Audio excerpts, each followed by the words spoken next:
Mix by happy digital recording studio Chanpatia. Mix by DJ Kanchan Raj Muzaffarpur. Presented by Unique Films.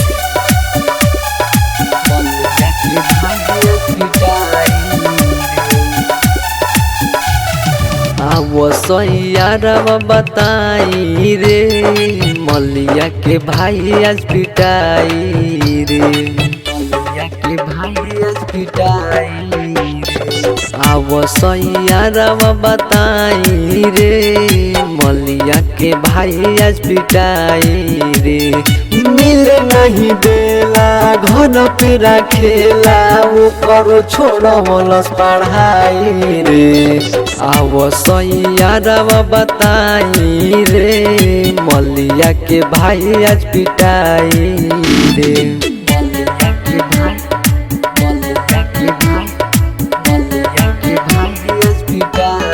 Mix by DJ Kanchan Raj Muzaffarpur.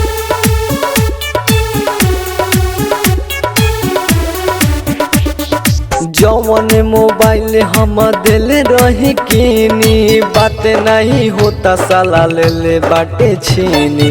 जवन mobile हम दिल रही किनी बात नहीं होता साला ले ले बाटे छीनी। हमरे नाम के सेनुरा सजाई रे, नाम के सेनुरा सजाई रे मलिया के भाई आज पिटाई रे। आवो सोयारवा बताई रे मलिया के भाई आज पिटाई रे।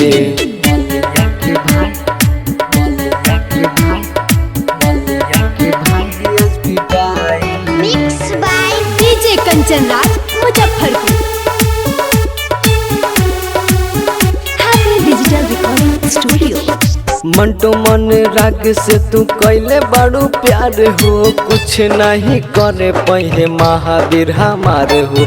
मंटू मन राग से तू कैले बड़ू प्यार हो, कुछ नहीं करे पहे मुंदीप हमार हो। छोड़ब नहीं भल जान जाई रे, छोड़ब नहीं भल जान जाई रे मलिया के भाई आज पिटाई रे।